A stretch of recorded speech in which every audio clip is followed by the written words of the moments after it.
विनायको विघ्नराजो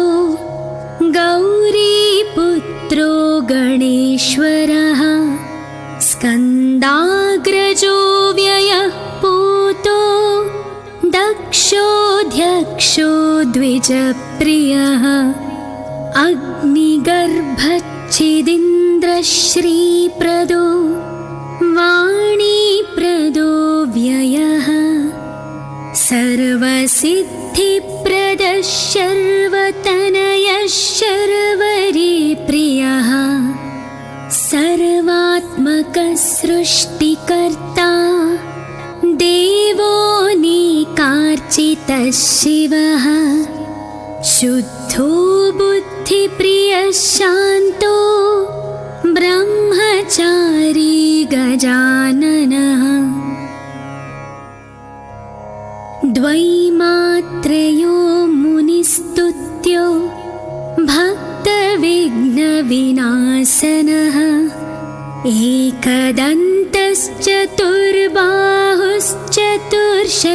एकदन्तश्चतुर्बाहुश्चतुर्शक्तिसंयुतः लम्बोदरः शूर्पकर्णो हरिर्ब्रह्मविदुत्तमः कालो ग्रहपतिः कामी सोमसूर्याग्निलोचनः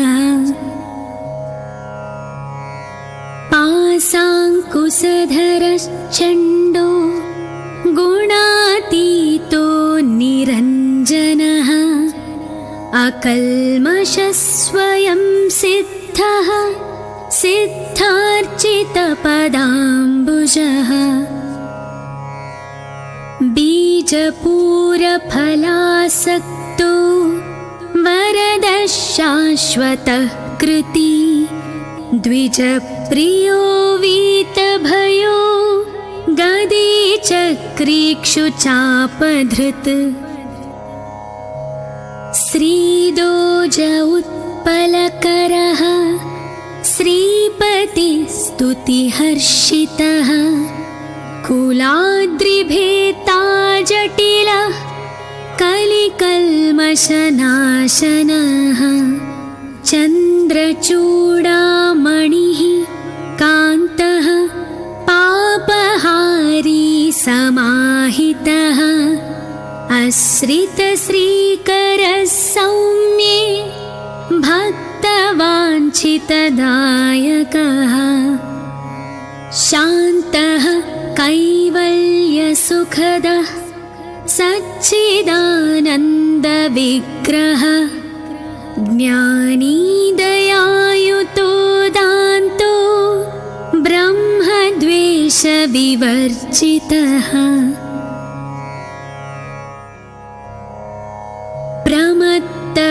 प्रमत्तदैत्यभयदः श्रीकण्ठो विबुधेश्वरः रमार्चितो विधिर्नागराजयज्ञोपवीतवान् स्थूलकण्ठः स्वयं कर्ता सामघोषप्रियः परः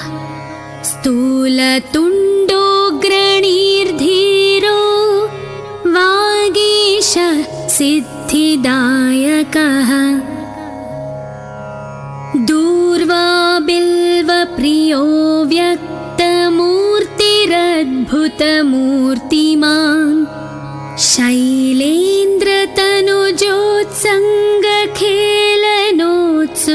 शैलेन्द्रतनुजोत्सङ्गखेलनोत्सुकमानसः स्वलावण्य सुधासारजितमन्मथविग्रहः समस्तजगदाधारो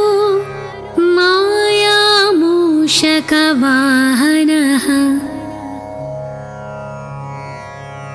हृष्टः तुष्टः प्रसन्नात्मा सर्वसिद्धिप्रदायकः अष्टोत्तरशतेनैवं नाम्ना विघ्नेश्वरं विभुम् तुष्टावशङ्करः पुत्रं त्रिपुरं हन्तुमुद्यतः यः पूजयेदनेनैव भक्त्या सिद्धिविनायकम्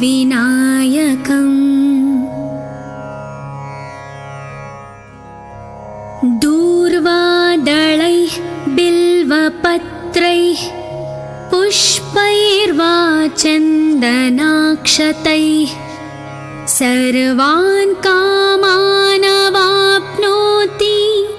सर्वविघ्नैः प्रमुच्यते इति श्रीभविष्योत्तरपुराणे श्रीविघ्नेश्वर अष्टोत्तरशतनामस्तोत्रम्। विनायको विघ्नराजो गौरीपुत्रो गणेश्वरः स्कन्दाग्रजो व्ययः पूतो दक्षोऽध्यक्षो द्विजप्रियः अग्निगर्भच्छिदीन्द्रश्रीप्रदो वाणीप्रदो व्ययः सर्वसिद्धिप्रदः शर्वतनयः शर्वरीप्रियः सर्वात्मकः सृष्टिकर्ता देवोऽनेकार्चितः शिवः शुद्धो बुद्धिप्रियः शान्तो ब्रह्मचारी गजाननः द्वैमात्रयो मुनिस्तुत्यो भक्तविघ्नविनाशनः एकदन्तश्चतुर्बाहुश्चतुर्शक्तिसंयुतः लम्बोदरः शूर्पकर्णो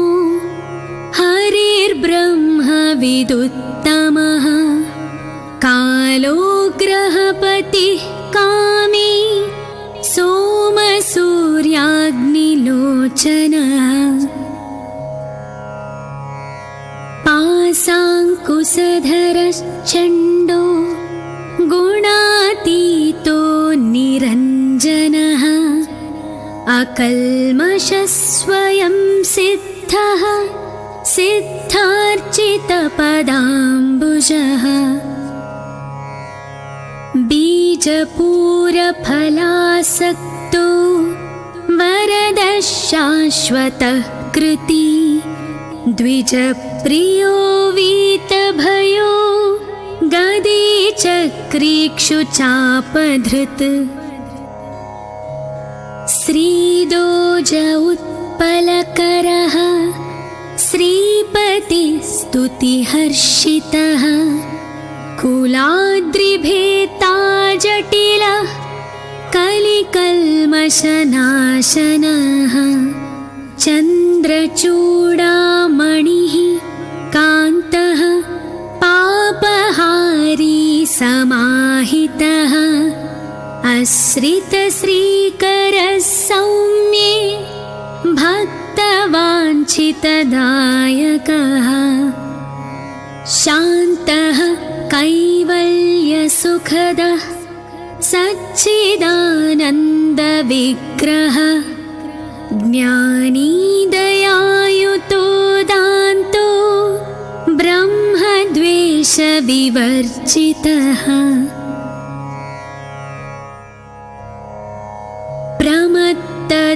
प्रमत्तदैत्यभयदः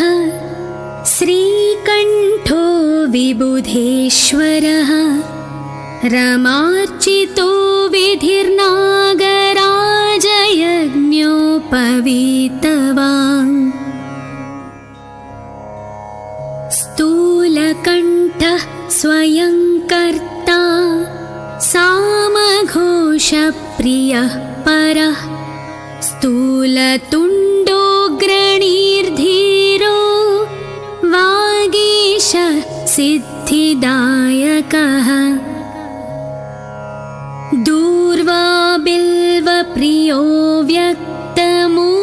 शक्तिरद्भुतमूर्तिमान् शैलेन्द्रतनुजोत्सङ्गखेलनोत्सुकमानसः स्वलावण्य सुधासारजितमन्मथविग्रहः समस्तजगदाधारो मायामूषकवाहनः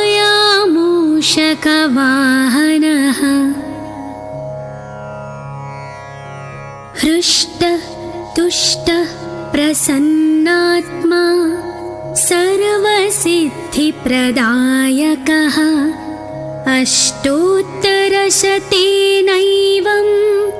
नाम्ना विघ्नेश्वरं विभुम् तुष्टावशङ्करः पुत्रं त्रिपुरं हन्तुमुद्यतः यः पूजयेदनेनैव भक्त्या सिद्धिविनायकम्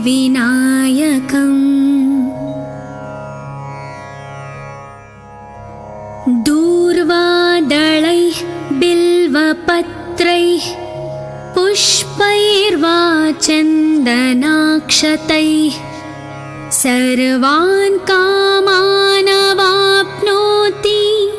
सर्वविघ्नैः प्रमुच्यते इति श्रीभविष्योत्तरपुराणे श्रीविघ्नेश्वर अष्टोत्तरशतनामस्तोत्रम्। विनायको विघ्नराजो गौरीपुत्रो गणेश्वरः स्कन्दाग्रजो व्ययः पूतो दक्षोऽध्यक्षो द्विजप्रियः अग्निगर्भच्छिदीन्द्रश्रीप्रदो वाणीप्रदो व्ययः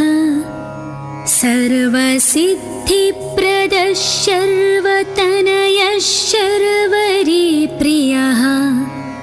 सर्वात्मकः सृष्टिकर्ता देवो निकार्चितः शिवः शुद्धो बुद्धिप्रियः शान्तो ब्रह्मचारी गजाननः द्वैमात्रयो मुनिस्तुत्यो भक्तविघ्नविनाशनः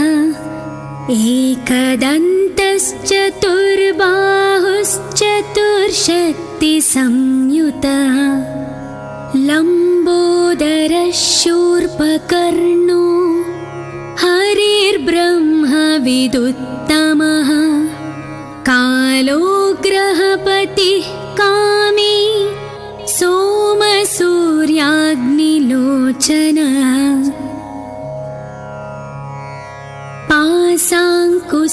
पाशाङ्कुशधरश्चण्डो गुणातीतो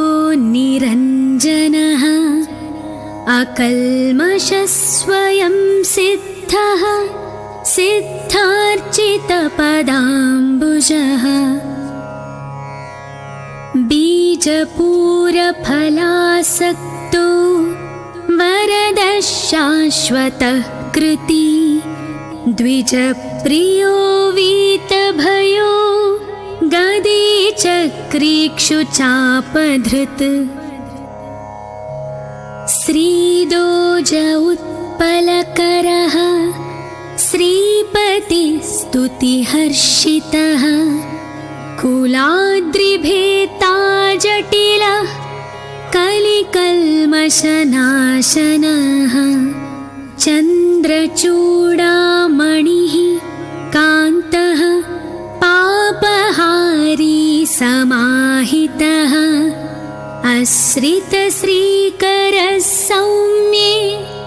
भक्तवाञ्छितदायकः शान्तः कैवल्यसुखदः सच्चिदानन्दविग्रहः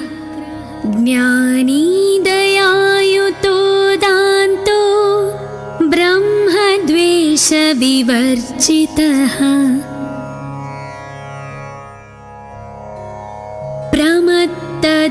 प्रमत्तदैत्यभयदः श्रीकण्ठो विबुधेश्वरः रमार्चितो विधिर्नागराजयज्ञोपवीतवान् स्थूलकण्ठः स्वयं कर्ता सामघोषप्रियः परः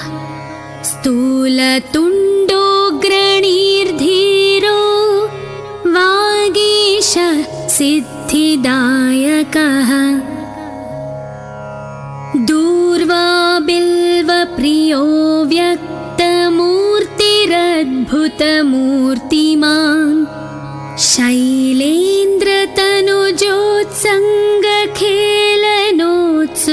शैलेन्द्रतनुजोत्सङ्गखेलनोत्सुकमानसः स्वलावण्य सुधासारजितमन्मथविग्रहः समस्तजगदाधारो मायामूषकवाहनः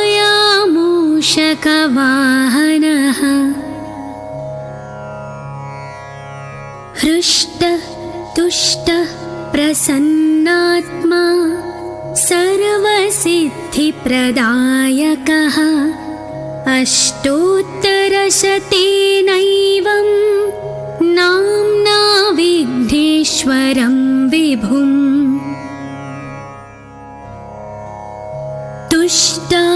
तुष्टावशङ्करः पुत्रं त्रिपुरं हन्तुमुद्यतः यः पूजयेदनेनैव भक्त्या सिद्धिविनायकम्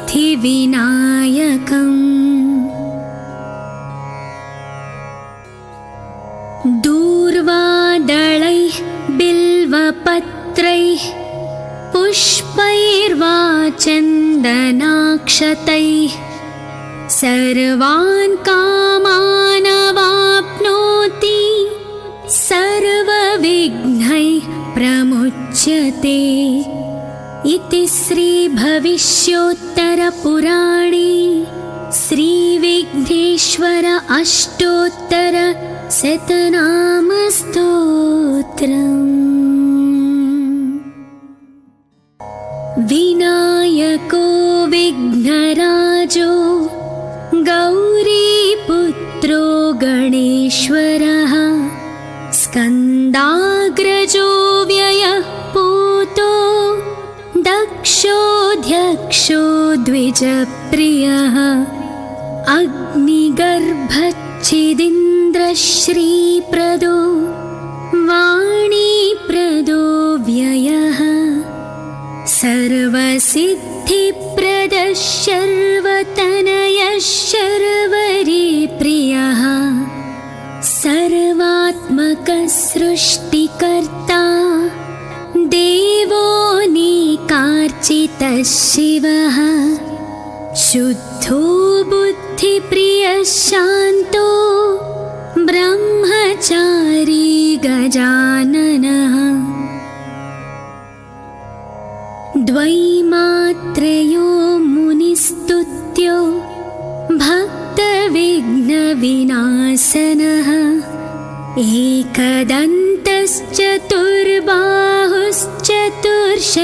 एकदन्तश्चतुर्बाहुश्चतुर्शक्तिसंयुतः लम्बोदरः शूर्पकर्णो हरिर्ब्रह्मविदुत्तमः कालोग्रहपतिः कामी सोमसूर्याग्निलोचनः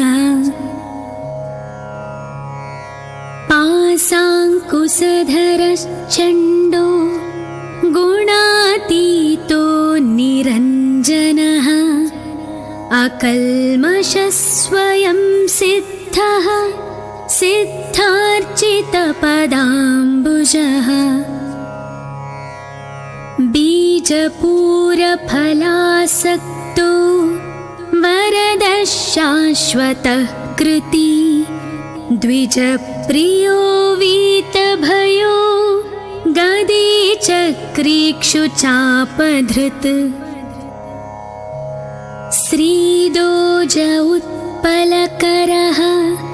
श्रीपतिस्तुतिहर्षितः कुलाद्रिभेता जटिलः कलिकल्मषनाशनः चन्द्रचूडामणिः कान्तः पापहारी समाहितः आश्रितश्रीकरः सौम्ये भक्तवाञ्छितदायकः शान्तः कैवल्यसुखदः सच्चिदानन्दविग्रहः ज्ञानी दयायुतो दान्तो ब्रह्मद्वेषविवर्जितः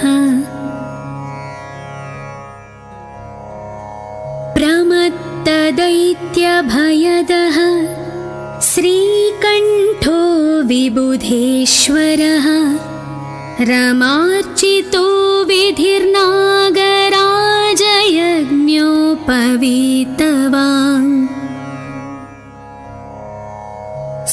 स्थूलकण्ठः स्वयं कर्ता सामघोषप्रियः परः स्थूलतुण्डोऽग्रणीर्धीरो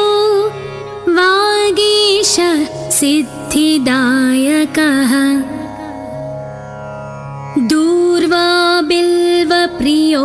व्यक्तमूर्तिरद्भुतमूर्तिमान्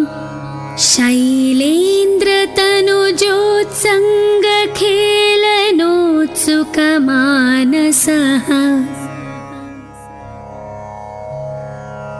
स्वलावण्य सुधासारजितमन्मथविग्रहः समस्तजगदाधारो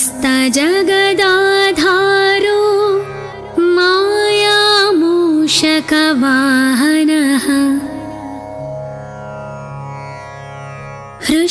हृष्टतुष्टः प्रसन्नात्मा सर्वसिद्धिप्रदायकः अष्टोत्तरशतेनैवं नाम्ना विघ्नेश्वरं विभुम्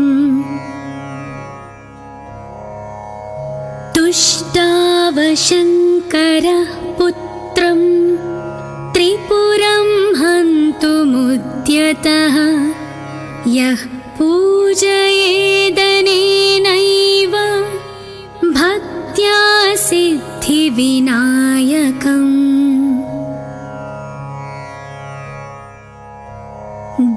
दूर्वादलैः बिल्वपत्रैः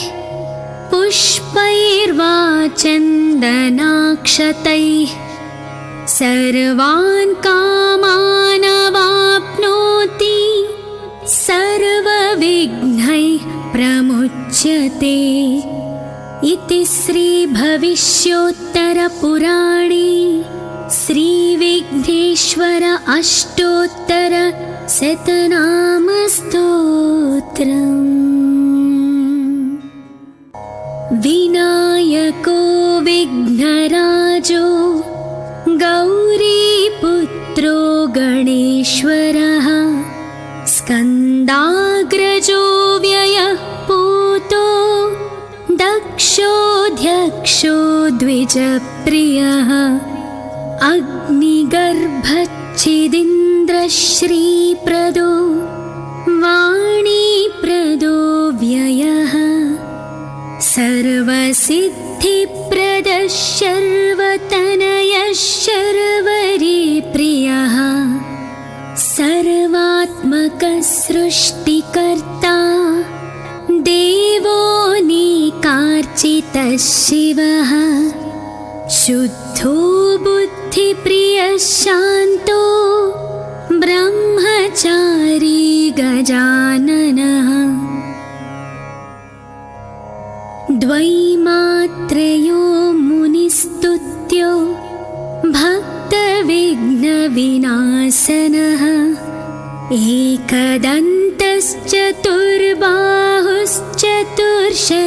एकदन्तश्चतुर्बाहुश्चतुर्शक्तिसंयुतः लम्बोदरः शूर्पकर्णो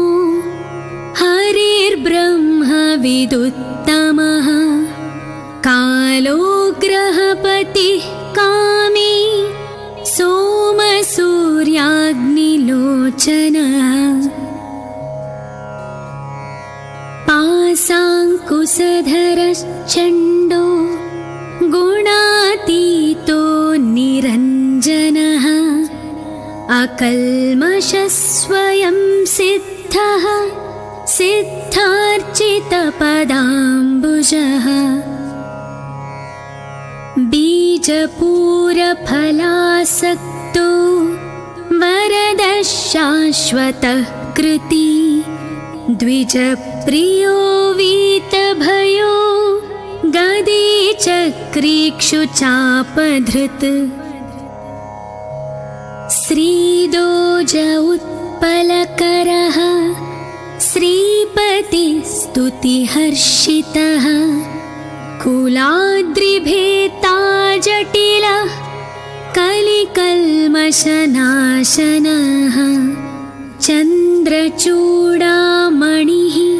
कान्तः पापहारी समाहितः आश्रितश्रीकरः सौम्ये भक्तवाञ्छितदायकः शान्तः कैवल्यसुखदः सच्चिदानन्दविग्रहः ज्ञानी दयायुतो दान्तो ब्रह्मद्वेषविवर्जितः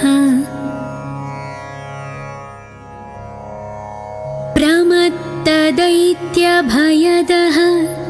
श्रीकण्ठो विबुधेश्वरः